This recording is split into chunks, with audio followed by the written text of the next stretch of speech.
ఓం శుక్లాంబరధరం విష్ణుం శశివర్ణం చతుర్భుజం ప్రసన్నవదనం ధ్యాయేత్ సర్వవిఘ్నోపశాంతయే అని స్వామివారికి నమస్కారం చేసుకుని మన మనుస్మృతిలో ఇంకా కొన్ని శ్లోకాలకు అర్థం చూసుకుంటూ వెళ్దాము. పోయిన వారము ధర్మం గురించి చూసుకున్నాము, ఇంకా కొంచెం చూసుకున్నాం, ఇంకా కొంచెం చూసుకున్నాం, ఇంకా కొంచెం చూసుకుంటాం. ఎంతకాలమైనా చూడవలసే ఉంటుంది.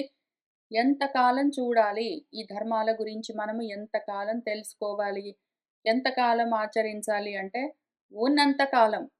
ఈ దేహాలు ఉన్నంత కాలము ధర్మాలు తప్పనిసరి మనకు.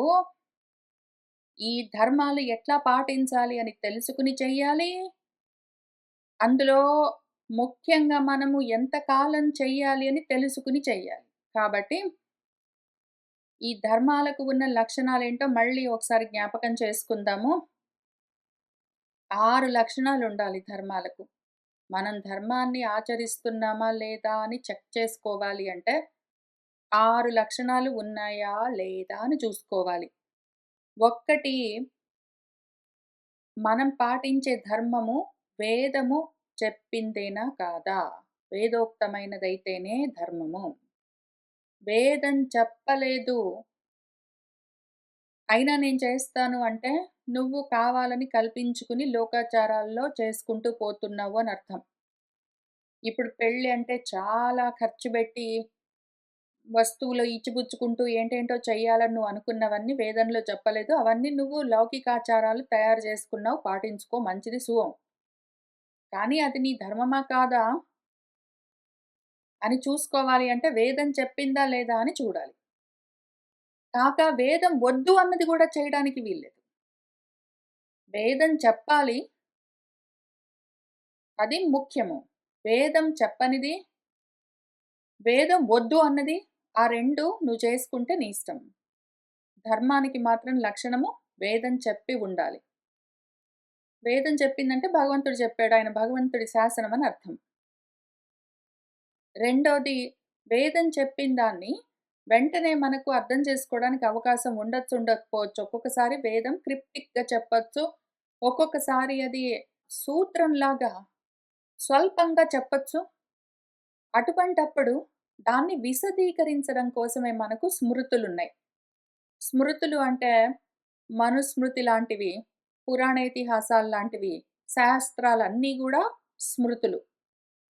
మనకు శృతి ఏం చెప్పిందో దాన్ని ఇంకా కొంచెం ఎక్స్‌ప్లెయిన్ చేయడానికి. ఎందుకు అంటే, మనము పోయిన వారం చూసుకున్నట్టు తైత్తరీయంలో సత్యం వద, ధర్మం చెర అని చెప్పుకుంటూ వెళ్ళిందది. సత్యం వద అంటే, సత్యం అంటే ఏమి? దాన్ని ఎటువంటి పరిస్థితుల్లో చెప్పాలి? దాని లక్షణాలేమి? అని కూలంకషంగా మనకు స్మృతులు చర్చిస్తాయి. అందుకనే మనుస్మృతిలో ధర్మం అంటే ఏమి? సత్యం అంటే ఏమి? అని చూసుకుంటూ వస్తూ ఉన్నాము. కాబట్టి శృతిలో చెప్పిన విషయం గురించి మనకు క్లియర్‌గా అర్థం అవ్వడం కోసం స్మృతులు ఇంకా వాటిని విశదంగా ఎక్స్‌ప్లెయిన్ చేస్తాయి. ఆ శృతులు, స్మృతులు 2 అయిపోయాక మూడోది అయినా కూడా, స్మృతులు చెప్పినా గూడా, శృతిలో ఉన్న విషయము, వేదంలో ఉన్న విషయమే స్మృతి క్లియర్‌గానే ఎక్స్‌ప్లెయిన్ చేసింది. కానీ దాన్ని ఎట్లా ఆచరించాలి అన్న చోట మనకు మళ్ళీ అనుమానాలొస్తే, గురువుల దగ్గరికి వెళ్లి గురువులు, ఆచార్యులు అంటే కొంచెం తేడా ఉంటుంది. గురువుకి, ఆచార్యుడికి ఉన్న కొంత తేడా ఏమి అంటే, ఇప్పుడు మనము ఈ గట్టు మీద నిలబడి ఉన్నామనుకోండి. మధ్యలో పెద్ద అనంతపారమైన సముద్రమో ఏదో ఒకటి ఉన్నది. అవతల గట్టుకు మనం వెళ్ళాలనుకోండి. దీన్నే తరించడం అంటాము. తైరనా అంటారు హిందీలో. తరించడం అంటే ఇక్కడి నుంచి ఈదుకుంటూ అవతల గట్టుకు వెళ్ళి దాన్ని ఎక్కాలి. అట్లాంటప్పుడు మనకు స్విమ్మింగ్ ఇన్‌స్ట్రక్టర్స్ ఏం చేస్తారు, ఇటువైపు మన సైడు, ఇటువైపు గట్టు మీద నిలబడి ఎట్లా స్విమ్మింగ్ చేయాలని థియరీ టైప్‌లో చెప్తుంటారు. వాళ్ళు మనతో పాటే గట్టు మీద నిలబడి చెప్తూ ఉంటారు. తర్వాత మళ్ళీ ఆ స్విమ్మింగ్ ఇన్‌స్ట్రక్టర్స్ నీళ్ళలోకి దిగి యాక్చువల్‌గా స్విమ్మింగ్ చేసుకుంటూ మనకు చూపిస్తూ చెప్తారు. ఇటు నుంచి ఇటు వెళ్ళాలి ఇది అని. గట్టు మీద ఉన్నవాళ్ళేమో గట్టు మీద ఉండి, మనం గూడా గట్టు మీద నిలబడి ఉంటే ఎంత లోతుకి డైవింగ్ చేయాలి, ఎంత దూరం నుంచి దూకాలి, లేదా ఎట్లా దిగాలి, ఎట్లా ఈదాలి, ఎంత దూరం వెళ్ళాలి, ఎంత బలముండాలి, దానికి ఏమి తినాలి, ఏ సమయాల్లో స్విమ్మింగ్ చేయాలి, ఎప్పుడు చేయొద్దు, ఏంటి అని దాని విషయాలన్నీ థియరీ చెప్తారు. తర్వాత అందులోకి దిగి వాళ్ళు స్విమ్మింగ్ చేసుకుంటూ చూపిస్తారు. ఈ స్విమ్మింగ్ చేసుకుంటూ చూపిస్తూ ఉన్న వాళ్ళని కూడా చూస్తూ మనము వాళ్ళతో పాటు వాళ్ళు హెల్ప్ చేస్తూ ఉంటే, మనం ఒకవేళ తప్పుగా స్విమ్మింగ్ చేస్తూ ఉంటే ఆ నీళ్ళలోకి దిగి, అప్పుడు వాళ్ళు మన చేతులవి పట్టుకొని మనకు చూపిస్తూ తీసుకొని వెళ్తూ ఉంటారు. ఈ రకంగా నేర్చుకున్నాక మనం ఈదుకుంటూ వెళ్లి అవతల గట్టు ఎక్కేస్తాం. ఇప్పుడు ఈ గట్టు మీద ఉండి థియరీ చెప్తున్న టీచర్స్ అందరూ మనకు గురువులు. ఆ గట్టు దిగి నీళ్ళలోకి దిగి అక్కడ యాక్చువల్‌గా వాళ్ళు స్విమ్మింగ్ చేసుకుంటూ మనకు చూపిస్తూ నేర్పిస్తున్న వాళ్ళు ఆచార్యులు. ఆ రకంగా మనకు వాళ్ళు ఉంటారు, వీళ్ళు ఉంటారు. ఇప్పుడు మనం ఏం చేయాలి? మనం కూడా థియరీ చదువుకుంటాం. దానిదేముంది వేదాలు చదువుకుంటాం, ఉపనిషత్తులు చదువుతాం, స్మృతులు చదువుతాం, పురాణాలు చదువుతాం, అన్నీ చదువుతాం. కానీ ఒక్కొక్కసారి క్వెషన్స్ ఒస్తాయి. అప్పుడేం చెయ్యాలి అంటే, ఆచార్యులు ఆల్రెడీ ఎవరైతే దాన్ని ప్రాక్టీస్ చేస్తున్నారో, వాళ్ళ దగ్గరికి వెళ్లి వాళ్ళనడిగి తెలుసుకొని, వాళ్ళు చేసి చూపిస్తూ ఉంటే చూసి నేర్చుకో అని మనకి ఈ విషయం గూడా మన తైత్తిరీయము మొన్న పోయిన వారం చదువుకున్న అనువాకలో 14లోనో, 11లోనో ఏంటో చూపించుకుంటూ వచ్చింది. ఆ విధంగా మనము మూడోది ఆచార్యులు చెప్పారా లేదా అని చూసుకొని నేర్చుకోవాలి. వాళ్ళ దగ్గర వాళ్ళని అనుసరిస్తూ నాలుగోది మన మనస్సు కూడా సంతోషంగా ఆ పని చేస్తూ ఉండాలి. మన మనసుకి నచ్చాలి. ఇది కావాలి అనుకున్నాక దాని గురించి మనకా శ్రద్ధ ఉండాలి. కావాలి అనుకున్నాక సగం సగం మనసుతోటి చేయడానికి వీల్లేదు. ఈ 4 అయ్యాక ఐదోది ముఖ్యమైనదేంటంటే అహింస. తనను తాను గాని, ఇతరులను గాని హింసించుకోకుండా మనము ఆచరిస్తూ ఉండాలి. అది అంటే ఈ ఆచరించడం సమయంలో మాత్రమే గాదు. జనరల్‌గా గూడా హింస చేయడానికి వీల్లేదు. ఒక్కొక్కసారి గురువులు ఈ నేర్పిస్తూ ఉన్న సమయంలో, ఆచార్యులు చూసి చెప్తూ ఉన్న సమయంలో, చూపించి చేయిస్తూ ఉన్న సమయంలో కటువుగా, పరుషంగా ఉన్నట్టు అనిపిస్తుంది కానీ, అది గూడా మరి మన మంచికే కావాలనుకున్నప్పుడు మరి ఒక్కొక్కసారి ఆ స్విమ్మింగ్ చేస్తూ, చేస్తూ వాడు బుడుంగున మునిగిపోతే, వాడు చచ్చిపోతే కాబట్టి ఒక్కొక్కసారి గట్టు మీద నిలబడి టీచింగ్ చేస్తున్నా, వాడు నీళ్ళల్లో దిగి ఆ ఇన్‌స్ట్రక్టర్ చూపిస్తూ ఉన్నా గూడా కొంచెం గట్టిగానే చెప్పవలసొస్తుంది. "నువ్వు సరిగ్గా చేయకపోతే మునిగిపోతావు. లేదా నువ్వు సరిగ్గా నేర్చుకోకపోతే అవతల గట్టుకు చేరలేవో" అని చూపించవలసొస్తుంది. ఇవన్నీ చేస్తారు వాళ్ళు. ఇవి చేస్తూ ఉన్న సమయంలో ఇవి నేర్చుకుంటూనే మళ్ళీ హింస మొదలైన అధర్మాలనేం చెప్పుకున్నామో అవన్నీ పక్కన బెట్టి, అవి చెయ్యకుండా, నీ మీద నువ్వు దయ చూపించుకుని, నీకు నువ్వు ఇంత మాత్రం ఉపకారం చేసుకుని, ఆత్మద్రోహం చేసుకోకుండా, నీకు నువ్వు ఉపకారం చేసుకుని, నీ పైన నువ్వు దయ చూపించి నువ్వు నేర్చుకోవాల్సి ఉంటుంది. నేర్చుకున్న దాన్ని అంత శ్రద్ధగా పాటించవలసి ఉంటుంది. ఇది కూడా దయలోకి, అహింసలోకి ఒస్తుంది. నువ్వు నేర్చుకుంటున్న దాన్ని గూడా నువ్వు పాటించకుండా, చెప్తున్న దాన్ని వినకుండా, నీకు నువ్వు ఆత్మద్రోహం చేసుకోవడం కూడా మళ్ళీ హింస.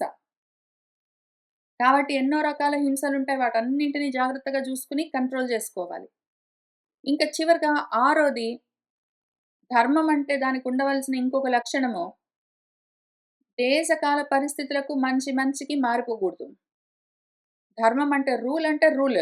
ఆ రూల్ మళ్ళీ అన్ని రకాల ఎక్సెప్షన్స్ తోటున్నదంటే అది రూల్ గాదు. ధర్మం అంటే రూల్. అది రకరకాల ఎక్సెప్షన్స్ తోటున్నది అంటే అది పనిజేయదు. అందరికీ ఒకటే ఉండాలి. ఈ 6 లక్షణాలతో ఉన్న ధర్మాన్ని మనం ధర్మంగా పాటిస్తూ ఉంటే, అప్పుడు దానివల్ల మనకు కలగవలసిన ఏ పరమార్థం ఉంటుందో అది తప్పకుండా కలుగుతుంది. ఇంకింతవరకు మనము ఆ లక్షణాలు చూసుకున్నాం గాబట్టి, ఇంకిక్కడి నుంచి ఎంత వరకు చెయ్యాలి? అయితే మరి ఈ ధర్మాన్ని ఎంత వరకు పాటించాలి? అంటే ఆ ధర్మాలను ఈ దేహం ఉన్నంత వరకు పాటించాలి. ఎప్పుడైతే దేహాత్మ భావనలో నుంచి పక్కకు వెళ్ళిపోయామో, ఆత్మ భావనలో స్థిరంగా ఉన్నామో, అప్పుడింక ఈ ధర్మాలన్నీ సమసిపోతాయి.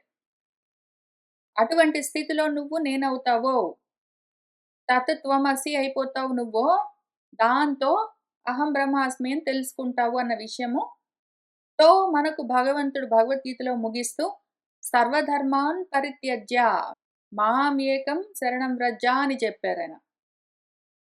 సర్వధర్మాలను నువ్వు వదిలిపెట్టేయవలసి ఉంటుంది. దేహం ఉన్నంత వరకే, దేహాత్మ భావన ఉన్నంత వరకే ధర్మాలేవైనా సరే. అయితే ఎంతవరకు ఈ ధర్మాల్ని ఆచరించడం అంటే, ఆ ధర్మాలన్నీ జారిపోయేంత వరకు. అదెప్పుడు అంటే దేహాత్మ భావన పోయింది అంటే, కర్మలన్నీ జారిపోతాయి అది విషయము. ఆ సర్వధర్మాలను పరిత్యాగం చేసే స్థితి వచ్చేంత వరకు మనకు ధర్మాలను ధర్మంగా అనుష్ఠానం చేయాలి. ఎట్లోకట్ల గాదు. ఎట్లోకట్ల చేస్తే అవన్నీ అధర్మాలు. ఇదే విషయం మళ్ళీ మనం భగవద్గీత చెప్పుకున్నాం గాబట్టి లలితా సహస్రం గూడా చూసుకుందాము. మైత్రి మొదలైన వాసనలతో కూడి ఉన్నదేదున్నదో అది ధర్మం. దానివల్ల మనకు లభ్యమయ్యే ఆత్మ విద్య గురించి మైత్ర్యాది వాసనాలభ్య అని ఒక నామం ఉంటుంది. అయితే ఈ మైత్ర్యాది వాసనల వల్ల ఏ ఆత్మవిద్య కలగడానికి మనకు యోగ్యత లభిస్తుందో చిత్తశుద్ధి ద్వారా, అది కూడా మనకు బ్రహ్మప్రాప్తిని వెంటనే ఇవ్వదు. మళ్ళీ ఆ మైత్రి మొదలైన వాసనలు కూడా అసలు వాసన మాత్రంగా కూడా ఏ ధర్మాలు మిగలడానికి వీల్లేదు. అవి ఉన్నాయంటే మాత్రం బ్రహ్మప్రాప్తి లభించదు. కాబట్టి మైత్రాది వాసనల చేత కూడా అలభ్యమది. ఏది? మహాప్రళయము. మొత్తమంతా నీలో లయమై నువ్వు మాత్రంగా సాక్షిగా ఉండడము. మహాప్రళయ సాక్షిణి అని ఇంకొక నామం ఉంటుంది అందులో. ఆ స్థితి చేరేదాకా ధర్మాలు తప్పవు. ఆ చేసే కర్మల్ని ఎట్లోకట్ల గాకుండా ధర్మం తెలుసుకుని చేయవలసి ఉంటుంది.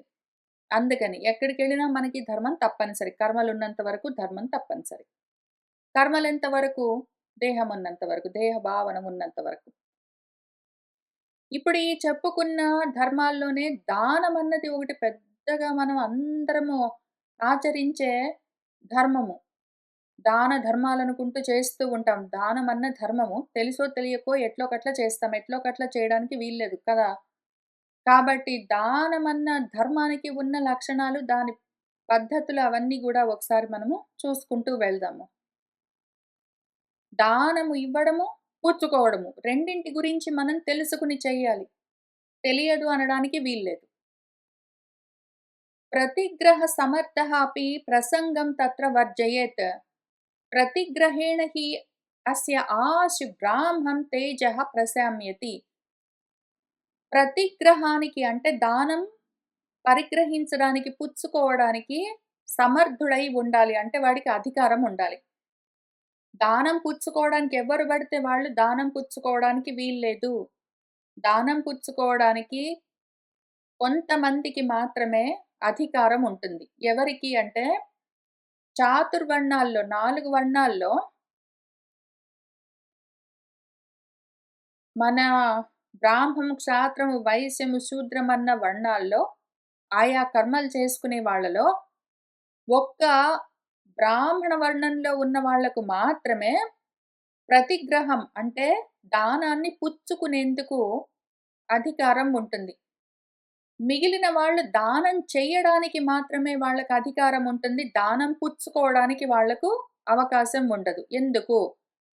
ఉద్యోగస్తులందరూ శూద్రులు, కర్మలు చేసేవాళ్ళు, పనులు చేసేవాళ్ళు వాళ్ళకి జీతాలొస్తాయి. అట్లానే పశుపాలన, వాణిజ్యము, వ్యాపారము మొదలైనవి కుసీదము అంటే అప్పులివ్వడము, అటువంటివి ఏది చేసినా సరే వాళ్ళందరికీ కూడా ప్రాఫిట్స్ ఒస్తాయి. జీతాలు గాదు గానీ ప్రాఫిట్స్ ఒస్తాయి. వీళ్ళకి శూద్రులకు జీతాలొస్తాయి. మన వడ్డీ వ్యాపారస్తులు, కుసీదం చేసేవాళ్ళు, వాణిజ్యం చేసేవాళ్ళు, లేదా వ్యవసాయం చేసేవాళ్ళు, పశుపాలన చేసేవాళ్ళు ఇటువంటి వాళ్లకు ప్రాఫిట్స్ ఒస్తాయి. వాళ్ళు కూడా ఎవరి దగ్గర నుంచి ఏది పుచ్చుకోవాల్సిన పని లేదు. కాబట్టి వాళ్ళు కూడా అనధికారులు. క్షత్రియులుంటారు. వీళ్ళు ప్రజలను రక్షిస్తూ ఉంటారు. పన్నులు వసూలు చేస్తూ ఉంటారు. కాబట్టి వాళ్ళు కూడా దానాలు ఇస్తారు గానీ పుచ్చుకోవాల్సిన అవసరం లేదు. వాళ్ళకి అధికారం లేదు. బ్రహ్మ మార్గంలో ఉన్నవాళ్ళు మాత్రము అధ్యయనంలో ఉంటారు. పూజలు చేయిస్తూ ఉంటారు. ఇటువంటి వాళ్ళు దానం ఇవ్వవచ్చు, పుచ్చుకోవచ్చు. ఇది వర్ణాల గురించిన విషయము. ఆశ్రమం గురించి చూద్దాము. ఎవరైతే బ్రహ్మచర్యాశ్రమంలో ఉంటారో, ఎవరైతే వానప్రస్థంలో ఉంటారో, ఎవరైతే సన్యాసాశ్రమంలో ఉంటారో, ఆ 3 ఆశ్రమాల్లో ఉన్నవాళ్ళు దానం పుచ్చుకోవచ్చు భిక్షగా. అయితే గృహస్థాశ్రమంలో ఉన్నవాళ్ళు మాత్రం దానం ఇవ్వాలి గాని పుచ్చుకోవడానికి వీల్లేదు. పైగా ఇవే చదువుతూ ఉన్న సమయంలో మనం ఇంకా కొన్ని విషయాలు ఎవరెవరైతే దానం పుచ్చుకోవడానికి అర్హత కలిగి ఉంటారు అంటే, మోసం లేని వాళ్ళు, అన్యాయం చేయని వాళ్ళు, అధర్మంగా ప్రవర్తించని వాళ్ళు, ఇట్లాంటి వాళ్ళు కొంతమందుంటారు. అటువంటి వాళ్ళకు దానం ఇవ్వవచ్చు. అవి మళ్ళీ ఇవాళొస్తాయి గాబట్టి మనం ఇంకా ఎక్కువగా అందులోకి వెళ్ళట్లేదు.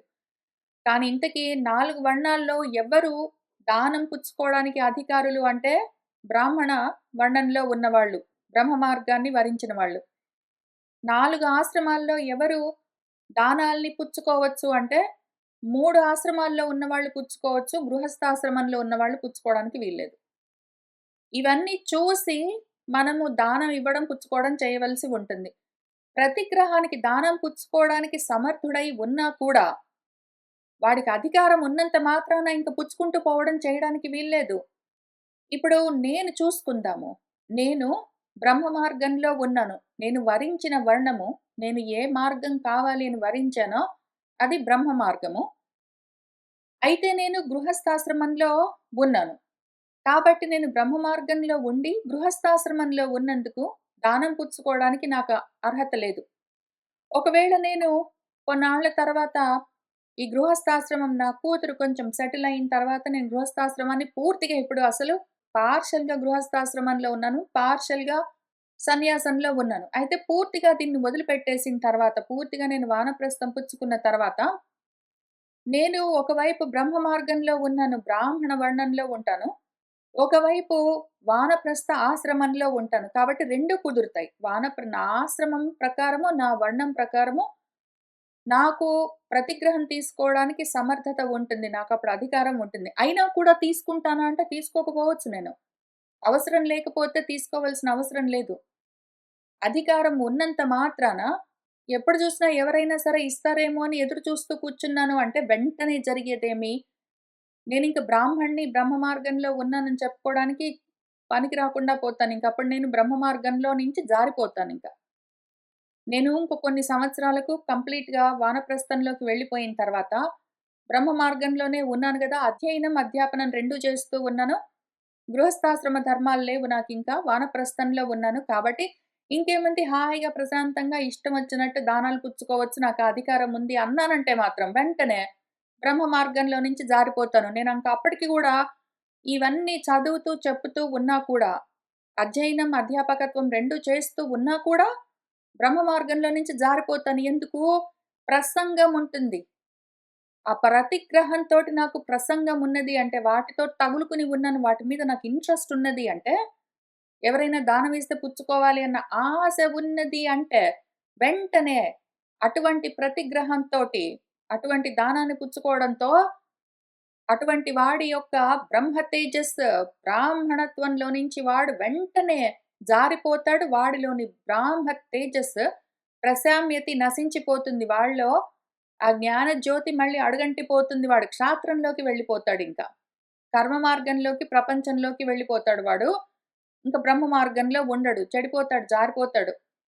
కాబట్టి ప్రతిగ్రహానికి నాకు సమర్థత ఉన్నదా అని చూసుకోవాలి. తర్వాత ప్రతిగ్రహం అంటే దానం పుచ్చుకోవడానికి నాకు అధికారం ఉన్నా గూడా, దాని మీద నాకు ఆశలవన్నీ ఉండడానికి వీల్లేదు. ఎంతవరకు నేను పుచ్చుకోవాలి? నా జీవితము ఎంతవరకు గడుస్తుందో అంతవరకు మాత్రమే. నేను ఇంక కొన్ని సంవత్సరాల తర్వాత పూర్తిగా గృహస్థాశ్రమాన్ని పరిత్యజించి, వానప్రస్థంలోకి వెళ్ళిపోయిన తర్వాత, అధ్యయనము, అధ్యాపకత్వంతో నేను పూర్తిగా బ్రహ్మ మార్గంలోనే ఉన్నాను అంటే, ఆ సమయంలో దానం పుచ్చుకోవడానికి నాకు అధికారం ఉంటుంది. ఒకవేళ నా జీవితం ఇంక గడవదు, మరి భోజనం చేయాలి, శరీర యాత్ర అయితే నడిపించాలి గదా! కేవలం శారీరం కర్మ కుర్వన్ అని మన భగవంతుడు భగవద్గీతలో ఏం చెప్పారో, ఆ విధంగా కేవలం నా శరీరాన్ని నడిపించడం కోసమో, నాకెంత వరకు అవసరమో, అంత మాత్రం నేను అప్పుడు దానం పుచ్చుకోవచ్చు అవసరమైతే. అప్పుడు నా కూతురు ఏమైనా పెడితే, అన్నం పెడితే తినొచ్చు. అదేమైనా బట్టలు కొనిస్తే పుచ్చుకోవచ్చు. ఎంత అవసరమో అంతవరకే మళ్ళీ. నాకది కావాలి, ఇది కావాలి, అది వండి పెట్టు, ఈ బట్టలు కొనిపెట్టు, నన్నక్కడికి తీసుకెళ్ళి తిప్పు అని ఒకవేళ నేనేమైనా అడిగానంటే వెంటనే ప్రసంగంతో ఉంటుంది కాబట్టి, నాకు ఆ అధికారం ఉన్నా గూడా, నేను కోరికలతో ఆ దానం పుచ్చుకుంటే నా సొంత కూతురైనా సరే, వెంటనే ఆ బ్రహ్మ తేజస్సు నాలో నశించిపోతుంది. నేను బ్రాహ్మణత్వంలో నుంచి జారిపోతాను. కాబట్టి నాకా సమర్థత ఉందా లేదా అని చూసి, ఎంతవరకు అవసరమైందో అంతవరకు మాత్రమే, శరీర యాత్ర కోసం మాత్రమే కేవలము ఒకవేళ నేను దానం పుచ్చుకుంటే అప్పుడు పర్వాలేదు. మిగిలిన వాళ్ళకి మాత్రము ఈ కాంబినేషన్ అంతా కుదరట్లేదంటే, వాళ్ళసలు దానం పుచ్చుకోకుండా ఉండవలసే ఉంటుంది. పుచ్చుకున్నారంటే బ్రహ్మ మార్గంలో ఉండడానికి వాళ్ళకి అర్హత పోతుంది. అంత జాగ్రత్తగా దానం పుచ్చుకోవడం దగ్గర మనము విచారణతో, విజ్ఞానంతో ప్రవర్తించవలసి ఉంటుంది. తర్వాత ద్రవ్యాణం అవిజ్ఞాయ విధిం ధర్మ్యం ప్రతిగ్రహే ప్రాజ్ఞః ప్రతిగ్రహం కుర్యాత్ అవసీదన్నపి క్షుధా. ఈ బ్రహ్మ మార్గంలోనే ఉన్నాడు వాడు. ప్రజ్ఞానంతో ఉన్నాడు వాడు. తెలివితేటలతోటి మసలుకోవాలి. దానము పుచ్చుకునే విషయంలో వాడు తెలివితేటలన్నీ ఉపయోగించాలి. ఎట్లా పడితే అట్లా, ఎవరి దగ్గర పడితే వాళ్ళ దగ్గర, ఎంత పడితే అంత, ఎప్పుడు పడితే అప్పుడు అంత, ఏది పడితే అది పుచ్చుకోవడానికి వీల్లేదు, వాడు జారిపోతాడు. బ్రహ్మ మార్గంలో నుంచి జారిపోతాడు, చెడిపోతాడు. కాబట్టి ప్రజ్ఞ కలిగిన వాడు, తెలివితేటలున్నవాడు ఏం చెయ్యాలంటే, ఈ ప్రతిగ్రహం గురించి దానం పుచ్చుకోవడం వాడికి అధికారం ఉందని ఫిక్స్ అయ్యాం గదా మనము. వాడికి అధికారం ఉన్నది. అయితే వాడికి ఆ ప్రసంగం లేదు. ఆశ లేదు. వాడికి దానం పుచ్చుకునే అధికారం ఉన్నది. వాడికి ఆ దానాల పైన అత్యాశలు లేవు. ఆ ధర్మమంతా వాడికి తెలియాలి. ఏ విధితో తీసుకోవాలి అని తెలియాలి. తర్వాత ఏ ద్రవ్యం తీసుకోవాలి అని కూడా తెలుసుకోవాలి. దానం పుచ్చుకోవచ్చు వాడికి అధికారం ఉన్నది అంటే, ఇంక నేను ఇది తీసుకుంటాను, అది తీసుకుంటాను, నాకిదివ్వు, నాకదివ్వు అనుకుంటూ వాడు ఏ ద్రవ్యం పడితే ఆ ద్రవ్యాన్ని పుచ్చుకోవడానికి వీల్లేదు. వాడు ఏ ఆశ్రమంలో ఉన్నాడో, ఆ ఆశ్రమానికి తగిన ద్రవ్యాలు మాత్రమే పుచ్చుకోవాలి. వాడు బ్రహ్మ మార్గంలో ఉన్నాడు. బ్రహ్మచర్య ఆశ్రమంలో ఉన్నాడనుకోండి. ఎందుకు అంటే, బ్రాహ్మణ వర్ణంలో ఉన్న వాళ్ళు మాత్రమే తీసుకోవాలి. మిగిలిన 3 వర్ణాలకు వాళ్ళ జీతాలు, వాళ్ళ డబ్బులు వాళ్ళకొస్తాయి. వాళ్ళు దానాలు తీసుకోవడానికి వీల్లేదు.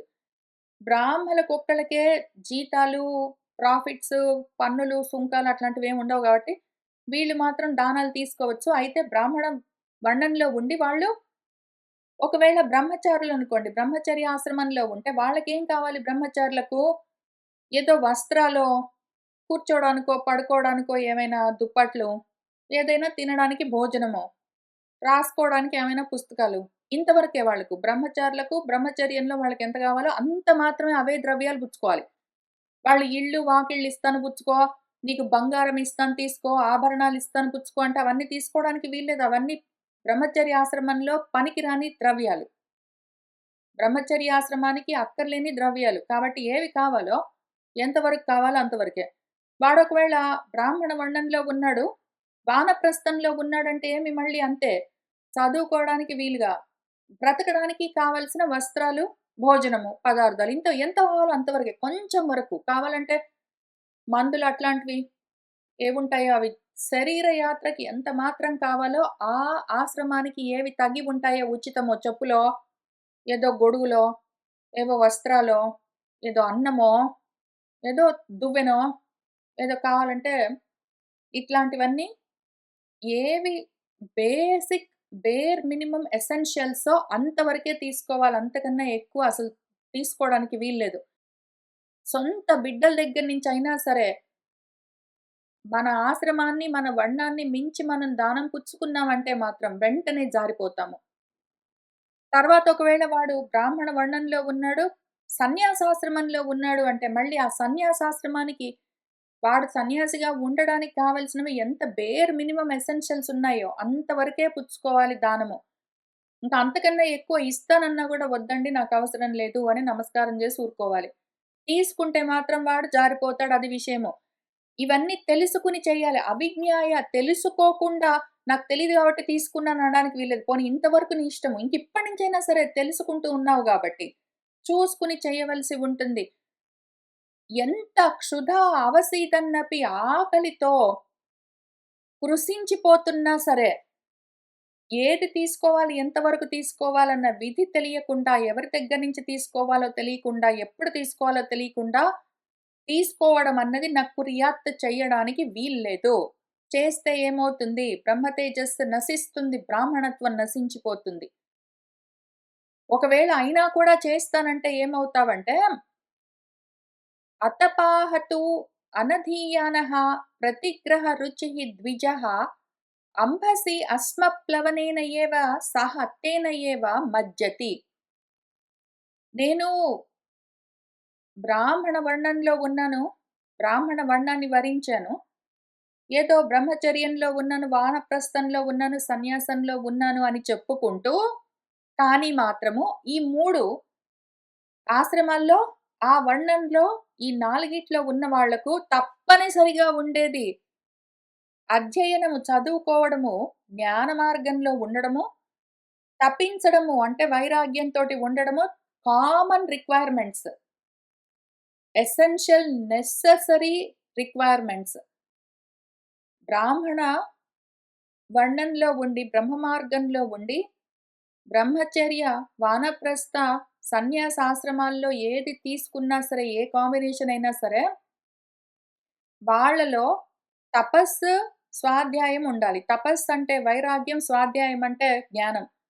జ్ఞాన వైరాగ్యాలు తప్పనిసరి. అయితే ఇవి లేవనుకోండి వాడికి. వాడు చెప్తాడు, "నేను బ్రహ్మ మార్గంలో ఉన్నాను, ఆధ్యాత్మిక సాధన చేసుకుంటున్నాను, ఫిలాసాఫికల్ పాత్‌లో ఉన్నాను. నేను లేపోతే బ్రహ్మచారిని, లేపోతే సన్యాసిని, లేతే వానప్రస్థుడిని" అని ఏదైనా చెప్పొచ్చు. కానీ చెప్పడం ఒకటి, చేతల్లో మాత్రం వాడికి తపస్సు లేదు. వద్దు అనడం తెలియదు వాడికి. ఏదిచ్చినా, ఎవరిచ్చినా, ఎంతిచ్చినా ఏంటో ఆశలతో ఉంటాడు. వాడు చదువుకోవడం మీద, చదువు చెప్పడం మీద ఫోకస్ లేదు. కానీ మాత్రం ప్రతిగ్రహ రుచి మాత్రం బాగా ఉంటుంది. ఎవడైనా ఏమైనా ఇస్తే పుచ్చుకోవాలన్న రుచి మాత్రం బాగా ఎక్కువగా ఉంటుంది ఇంట్రెస్ట్. ఆ రకంగా ప్రతిగ్రహ రుచి మాత్రం ఉన్నది వాడు ద్విజుడని చెప్పుకుంటాడు. చదువుకోవడం, చదువు చెప్పడం మీద ఇంట్రెస్ట్ అంత లేదు వాడికి. తపస్సు మీద అంత ఇంట్రెస్ట్ లేదు వాడికి. కానీ మాత్రం పుచ్చుకోవడం అంటే మాత్రం ముందుంటాడు వాడు. అటువంటి వాడేమైపోతాడు? వాడు చెప్పుకుంటూ తిరిగితే తిరిగాడు గానీ, ఆ బ్రహ్మ మార్గంలో ఉన్నవాడు బ్రహ్మచర్యాన్నో, వానప్రస్థాన్నో, సన్యాసాన్నో, ఆ ఆశ్రమాల్ని ఆశ్రయించినవాడు వాటితో తరించిపోతాడా అంటే తరించడు. బుడుంగున మునిగిపోతాడు. ఏదో అస్మప్లవేన, అస్మము అంటే బండరాయి. బండరాయి ప్లవం ఉన్నదనుకోండి ఒక పడవ. వాడు ఒక తెప్ప బండరాయితో తయారు చేసుకున్నాడనుకోండి. దాని మీదకెక్కి ఇంక నేను తరించిపోతాను, ఇంక దాటిపోతాను నీళ్ళల పైనుంచి అంబసి నీళ్ళలో నుంచి నేను ఈ పడవెక్కి కూర్చొని దాటిపోతానంటే ఏమవుతాడు? బండరాయి పడవ ఎక్కి కూర్చున్నవాడు దానితో పాటే తేనెయేవ సహా ఎట్లా మునిగిపోతాడో, అట్లనే అంత బరువిది. ఎందుకు బండరాయి పడవ తయారు చేసుకొని, దాని మీద ఎక్కి కూర్చున్నవాడు మునిగినట్టని ఎందుకు చూపిస్తున్నారంటే, నీళ్ల పైన బండరాళ్ళు పెడితే అవెట్లా మునిగిపోతాయో, వీడట్లా మునిగిపోతాడు. అంత బరువిది. దానం పుచ్చుకోవడం చాలా బరువుతో కూడిన విషయం. చాలా పెద్ద బరువు బాధ్యత. చాలా పెద్ద బరువైన బాధ్యత అది. బాధ్యత ఎందుకంటే బాధ్యుడవుతాడు వాడు. బాధింపబడతాడు. బంధింపబడతాడు. బాధ్యుడు అంటే బాధింపబడేవాడు. అంటే ఈ విధంగా బంధాల్లో ఉండి చెడిపోయేవాడని అర్థము. బాధ్యుడైపోతాడు వాడు. అది ఎంత బరువని తెలుసుకోవాలి. ఆ బండరాయి నీళ్ళ మీద ఒక బండరాయి పెడితే అది ఎంత బరువుగా ఉంటుంది. నీళ్ళలో మునిగిపోతుంది. అంతటి బరువు దానం పుచ్చుకోవడం అంటే ఎవరైనా ఏమన్నా ఇస్తున్నారంటే వణకాలి వీడు. అమ్మో! నాకొద్దండి, నాకొద్దు, నాకొద్దు, నాకొద్దు అని చెప్పగలగాలి. ఓన్లీ శారీరక యాత్రకి, జీవనయాత్ర శరీరం నడిపించడానికి ఏది అవసరమో అంత మాత్రమే పుచ్చుకోవడానికి వాడు చూడాలి తప్ప, దాన్ని మించి ఏదైనా ఎవరైనా ఇస్తున్నారంటే ఎంత ప్రేమగిచ్చినా సరే, వద్దు అని అనగలగాలి. అనలేకపోతే అది ఎంత భారమైపోతుంది. వాడు మునిగిపోతాడు. తేలడింక వాడు. తరించడం పక్కన పెట్టి అసలు ముందు తేలను గూడా తేలడు వాడు. మునిగే పోతాడు సంసారంలో పూర్తిగా. అంత జాగ్రత్తగా ఉండాలి.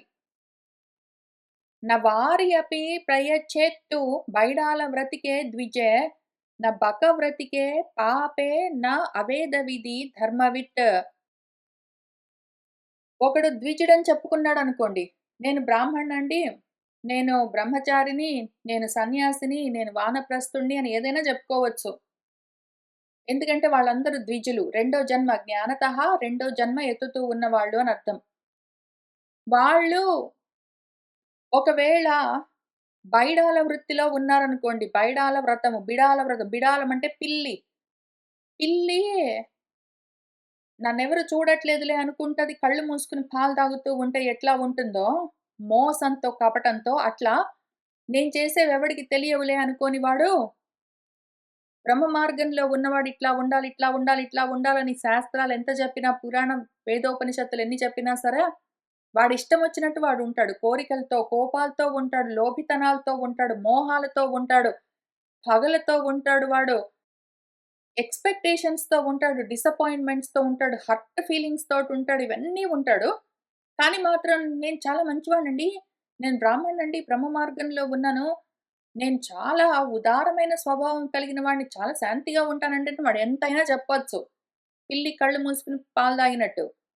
చూస్తున్న వాళ్ళకి, దానం చేస్తున్న వాళ్ళకి తెలుస్తూ ఉండాలి వాడు నిజం బ్రాహ్మడేనా? నిజం సన్యాసేనా? నిజంగా ఆ మార్గంలో ఉన్న ద్విజుడేనా? కాదా? అని మనకు తెలియాలి. మనం అంత అయోమయంగా దానాలెట్లా ఇస్తాము వాడు చెప్పినంత మాత్రాన? అటువంటి వాడికి. బకవ్రతికే ఏదో పొంగ జపాలు, దొంగ వ్రతాలన్నీ చేసేవాళ్ళుంటే, అటువంటి వాళ్ళకు. అవేద విధి వేదాలన్నీ అసలు వాడికి వేదమేం చెప్పింది, పురాణాలేం చెప్తున్నాయి, శాస్త్రాలేం చెప్తున్నాయన్న విషయం సరిగ్గా అర్థం గాదు. ఉన్నవాడు ఆచరించడు. ఇటువంటి వాళ్లకు బిడాల వృత్తిలో, బక్క వృత్తిలో వేదాలు తెలిసి తెలియక ఆచరణ లేకుండా ఉన్న వాళ్లకు ధర్మం తెలిసినవాడు అంటే ఈ దాన ధర్మం తెలిసినవాడు. దానం ఎటువంటి వాళ్ళకి చెయ్యాలి అన్న ధర్మం తెలిసినవాడు వారి అపి న ప్రయచ్చేత్ మంచినీళ్ళు కూడా దానం ఇవ్వడానికి వీల్లేదు. ఇస్తే దానం చేసిన వాడు కూడా ఇట్లానే ఏదో నీళ్ళలో బండరాళ్ళతోటి పడవలు తయారు చేసుకొని ఎక్కి తరించిపోదాం అనుకున్న వాడు ఎట్లా మునిగిపోతాడో, అట్లనే వీడు గూడా మునిగిపోతాడు. కాబట్టి ఈ బిడాల వ్రతము, బక వ్రతం అంటే ఏమని కింద మళ్ళీ చూపిస్తారు మనకు. అవి కూడా చూద్దాము. దొంగ బ్రాహ్మలు, దొంగ సన్యాసులు వాళ్ళందరిని చూసి అయినా కూడా మనం వాళ్ళందరినీ ప్రశ్నించగూడదనుకుంటూ అజ్ఞానంతోటి దానాలన్నీ చేశామంటే, వాళ్ళు ఎట్లైనా మునిగిపోతారు. వాళ్ళు మోసం చేస్తూ మునుగుతారు. వాళ్ళు ఆత్మద్రోహం చేసుకుంటూ, పరులను ద్రోహం చేసుకుంటూ మునుగుతారు. మనం ఆత్మద్రోహం చేసుకుంటూ మునుగుతాము. తరించడము, తేలడం మాత్రం ఉండదు. త్రిషు అపి ఏతేష్ దత్తం హి విధినా అపి ఆర్జితం ధనం దాతుః భవతి అనర్థాయ పరత్ర అదాతుః ఏవ చ. త్రిషు ఏతేషు బిడాల వ్రతము, బక్క వ్రతము, అవేద విధము ఏదైతే ఉన్నదో ఈ 3 రకాల వాళ్లకు మనం ఒకవేళ ఎంత విధిపూర్వకంగా దానం చేసినా సరే, ఎంత మనం కష్టంతో ఆర్జించుకున్న ధనాన్ని దానం చేసినా సరే, అటువంటి దాతకు అది అనర్థమే కలిగిస్తుంది. అట్లానే అదాతు అంటే ఎవరైనా పుచ్చుకున్న వాళ్ళుంటే వాళ్ళకు గూడా ఇంతే. నువ్వు కష్టపడి ఇప్పుడు దానం చెయ్యడానికి, దానం చేసేవాడు సైడ్ నుంచి చూద్దాము. 2 ఉన్నాయా లేవా అని చూసుకోవాలి. వాడు చేస్తున్న దానము వాడి స్వార్జితమై ఉండాలి. వాడు ధర్మంగా ఆర్జించిన ధనమై ఉండాలి. వాడు పైగా విధిపూర్వకంగా దానం చెయ్యాలి. వాడు సొంతంగా ఆర్జించుకున్న ధనమైనా సరే పొగరుబోతుతనంతో, అహంకారంతో అట్లా ఇవ్వడానికి వీల్లేదు. దానాన్ని గూడా ధర్మంగా, గౌరవంగా, మర్యాద పురస్సరంగా చేయవలసి ఉంటుంది. అది వాడు సొంతంగా ఆర్జించుకున్న ధార్మికమైన సొత్తయి ఉండాలి. ఇది ఒక నియమము. కాక ఆ ఇచ్చేవాడు కూడా పుచ్చుకునేందుకు అధికారి అయి ఉండాలి. ఈ 2 కుదిరితేనే దానం ఇవ్వవలసి ఉంటుంది. ఒకవేళ నేను సొంతంగా ఆర్జించుకున్న ధనమే, ధర్మంగా నేను సంపాదించుకున్న ధనము, కానీ ఆ తీసుకునే వాడికి మాత్రము పుచ్చుకునే అర్హత లేదు అంటే, అటువంటి వాడికి ధర్మం చేయడానికి వీల్లేదు. ఈ దానం అన్న ధర్మం, ధర్మం గాదప్పుడు. ఇది కాక మూడో ఆప్షను, పాపం వాడికి పుచ్చుకునేందుకు అర్హత ఉన్నది నిజంగా అధికారి. కానీ నేను మాత్రం అన్యాయంగా, అధర్మంగా సంపాదించుకున్న ధనము విధి లేకుండా అవిధితో నేను దాన్ని ఇస్తున్నాననుకోండి. అప్పుడు అది కూడా అధర్మం అయిపోతుంది ఆ దానం గూడా. కాక నేను అన్యాయంగా, అధర్మంగా సంపాదించుకున్నాను. అవిధి పూర్వకంగా ఇస్తున్నాను. వాడు గూడా అంతే అధర్మంగా పుచ్చుకుంటున్నాడనుకోండి. ఇంక ఇద్దరు చెడిపోతారు. కాబట్టి ఈ కాంబినేషన్‌లో నేను ధర్మంగా సంపాదించుకున్న దాన్ని, ధర్మంగా పుచ్చుకునే అధికారం ఉన్నవాడికి ఇవ్వాలి. నేను ధర్మంగా సంపాదించుకున్న దాన్ని, ధర్మంగా పుచ్చుకునే అధికారం లేని వాడికి ఇవ్వరాదు. నేను అధర్మంగా సంపాదించుకున్న దాన్ని, వాడికి ఆ దానం తీసుకునేందుకు అధికారం ఉన్నా, లేకపోయినా ఇవ్వడానికి వీల్లేదు. ఈ 3 కాంబినేషన్స్ పనికిరావు. ఒక్కటే ఒక కాంబినేషన్ నేను ధర్మంగా సంపాదించుకుంది, ధర్మంగా పుచ్చుకునే అధికారం ఉన్న వాడికి మాత్రమే ఇవ్వాలి. లేకపోతే ఏమవుతుందంటే, ఇచ్చే దాత, పుచ్చుకునే ప్రతిగ్రహీత ఇద్దరూ పరం లేకుండా అనర్థమైపోతారు. పరమార్థం పోగొట్టుకుని అనర్థం పాలైపోతారు అని చెప్తున్నారు. యథా ప్లవేన ఉపలేన నిమజ్జతి ఉదకేతరన్ తథా నిమజ్జతః అధస్తాత్ అగ్న్యౌ ధాతృక్ ప్రతీక్షకౌ. ఇంతకు ముందు అశ్మప్లవేన అని జెప్పారు. బండరాయితో నువ్వు ఒక పడవ తయారు చేసుకొని దాని మీద ఎక్కిపోతే లేతే బండరాయినే పడవలాగా పెట్టుకొని పోతే అని జెప్పారు. ఇక్కడ ఉపలేన ప్లవేన అన్నారు. ఇక్కడ అశ్మప్లవేన అన్నారు. ఇక్కడ ఉపలేన ప్లవేన. ఉపలం అంటే ఇంకా అన్యాయం. ఉపలం అంటే రుబ్బురోలు పొత్రం.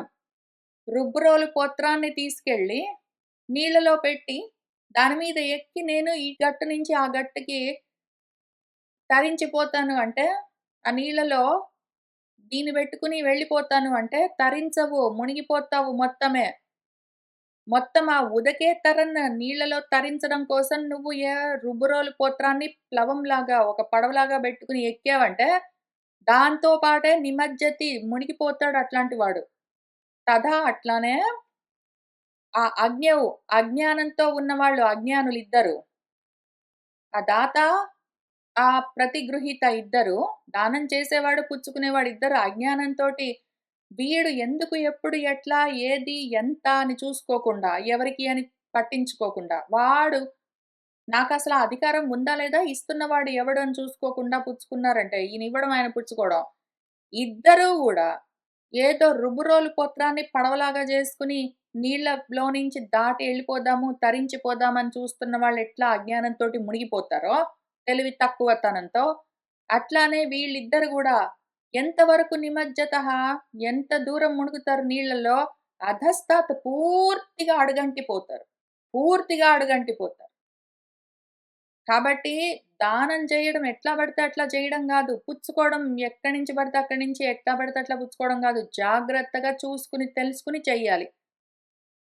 అగ్నిలాగా ఉంటుందది కాల్చేస్తుంది నన్నని చూసుకోవాలి. అంత జాగ్రత్త. భయపడాలి, దడుచుకోవాలి దానం అనగానే. ధర్మధ్వజీ సదా లుబ్ధః ఛాత్మికः లోకదంభకः పైడాలవ్రతికः జ్ఞేయः హింస్రः సర్వాభిసంధకः. బైడాల వ్రతంతో ఉన్నవాడు, బిడాల వృత్తితో ఉన్నవాడెవడు అని ముందిక్కడ చెప్తున్నారు. ధర్మధ్వజి ఊరికే ధర్మం మాటలు మాత్రం బాగా మాట్లాడతాడు. నిజంగా ఆచరించడం మాత్రం ఉండదు.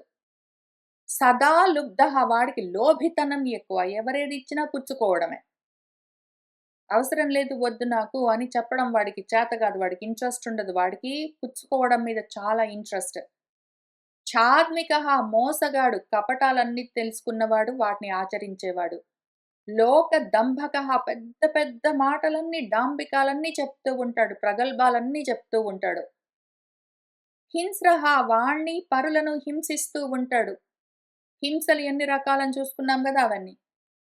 దాంతో పాటు వచ్చేవన్నీ చేస్తూ ఉంటాడు. ఒక హింస ఉన్నదంటే దాంతో పాటు ఎన్ని అనర్థాలుంటాయో, ఎన్ని అధర్మాలుంటాయో అవన్నీ ఉంటాయి. సర్వాభిసంధకః వాడికి మంచి చెడు తెలియదు. వాడు ఎవరిని ఎట్లా చూడాలని తెలియదు. ఏ వస్తువుని ఎట్లా అర్థం చేసుకోవాలి తెలియదు. ఏది ఎందుకు చేయాలో తెలీదు. ముందు ధర్మాధర్మాల విచక్షణ జ్ఞానం వాడికి లేదు. సర్వము కలగా పులగంలాగా ఉంటుంది వాడికి. అటువంటి వాడు. మొత్తమంతా కలుపుకుని వాడు విడదీసుకోలేక, వివేక జ్ఞానం లేక ఉంటాడు వాడు. హింసలతో ఉంటాడు. డంబాలన్నీ చెప్తూ ఉంటాడు. మోసాలతో ఉంటాడు. లుబ్ధుడు లోభితనంతో ఉంటాడు. ధర్మాలు మాత్రం బాగా మాట్లాడతాడు. ఇటువంటి వాడు బైడాల వ్రతికః అని జ్ఞేయః తెలుసుకోవాలి మనము. వీడిని ముందే ఐడెంటిఫై చేసి, అటువంటి వాడికి దానం ఇవ్వరాదు. ఇస్తే నువ్వు మునిగిపోతావో, నిండా మునుగుతావో, తరించేందుకు మార్గం పోగొట్టుకుంటావు. అధోదృష్టిః నైష్కృతికः స్వార్థ సాధన తత్పరః శఠః మిథ్యా వినీతః చ బకవ్రతచరః ద్విజః. ఇంకా బకవ్రతంలో చరించేవాడు, నేను ద్విజుడిని అని చెప్తే చెప్పాడు. వాడెట్లా ఉంటాడంటే, అధో దృష్టిః వాడికి బుద్ధి పైకి ఉండదు. వాడి ఆలోచనలు ఉన్నతంగా అట్లా ఉండవు. వాడు ఎంతసేపు నీచమైన ఆలోచనలతో, తక్కువ రకం అల్పమైన ఆశలతో ఉంటాడు. నైష్కృతికః వాడు ఎవరైనా నన్నేదైనా అన్నారు, నన్ను చులకన చేశారు, నాకు రావాల్సింది ఇవ్వకుండా చేశారు, ఇవ్వకుండా పోయారు అనుకుంటూ వాడు పగలన్నీ పెంచుకుంటాడు. నిష్కృతులన్నీ చేయరాని కర్మలన్నీ చేస్తూ ఉంటాడు. స్వార్థంతో వాటిని సాధించుకోవడం కోసం అదే తత్పరతతో ఉంటాడు. వాడి వినయము, వాడి జ్ఞానము, వాడి వినయము, వాడి విజ్ఞానము, వాడి తెలివితేటలన్నీ మిథ్యా ఆభాస మాత్రంగా ఉంటాయి. వాడిలోని వినయం కూడా ఆభాస మాత్రంగా ఉంటుంది. నక్క వినయాలని జెప్తారు. అటువంటి వినయాలు, అటువంటి తెలివితేటలతో ఉంటాడు వాడు. శఠుడు మొండివాడు. వాడు చెప్పేవన్నీ మంచివి, వాడు చేసేవన్నీ మంచివి అని నమ్ముతాడు. ఎవరైనా కాదురా అన్నా వినడు మొండివాడు. వాడికి తెలియదు, ఒకటి చెప్తే వినడు. అటువంటి వాడు. ఇటువంటి లక్షణాలతో ఉన్నవాళ్ళు బకవ్రతాచారులు. ఇటువంటి లక్షణాలతో ఉన్నవాళ్ళు బైడాల వ్రతికులు. వీళ్ళకు దానం చేశావంటే నువ్వు అడుగంటి పోతావు. మొత్తం మునిగిపోతావు. తరించే మార్గము తరుణోపాయం చెడగొట్టుకుంటావు. నువ్వు నీ సొంతంగా, ధర్మంగా, కష్టంతో ఆర్జించుకున్నదైనా సరే, న్యాయంగా, ధర్మంగా నువ్వు దానం చెయ్యాలని చిత్తశుద్ధి కోసం చిత్తశుద్ధితో ప్రయత్నం చేసినా సరే, నువ్వు ఎవరికి దానం చేస్తున్నావని చూసుకోకుండా చేశావంటే చెడిపోతావు. కాక నువ్వు నిజంగా చిత్తశుద్ధితో ఎంత అవసరమో అంతవరకే దానాన్ని పరిగ్రహిస్తున్నావు. నీకు అధికారం ఉన్నది. కానీ ఇస్తున్నవాడు ఎటువంటి వాడు ఇస్తున్నాడు, ఎందుకిస్తున్నాడని చూసుకోకుండా ఎట్లా పడితే అట్లా పుచ్చుకున్నావంటే ఎంత పడితే అంత. ఎవరి దగ్గర నుంచి పడితే వాళ్ళ దగ్గర నుంచి తీసుకున్నావంటే నువ్వు గూడా జారిపోతావు. మునిగిపోతావు. తరించలేవు. కాబట్టి ఇవన్నీ చూసుకొని జాగ్రత్తగా దానం గురించిన వ్యవహారాలు, ఇచ్చిపుచ్చుకోవడాలు చేయవలసి ఉంటుంది. లేకపోతే ఆ ధర్మం కాస్త వెంటనే అధర్మంగా పరిణామం చెందుతుంది. అని మనము కొంతవరకు చూసుకున్నాం. మళ్ళీ తర్వాత ఇంకేం చెప్తున్నారు గురువుగారని వచ్చే వారం కలిసి కూర్చొని చదువుకుంటూ ముందుకు వెళ్తాం. ఇవాళ ఇక్కడికి ఆపుతున్నాను. సర్వం శ్రీకృష్ణ పరబ్రహ్మ పాదారవిందార్పణమస్తు.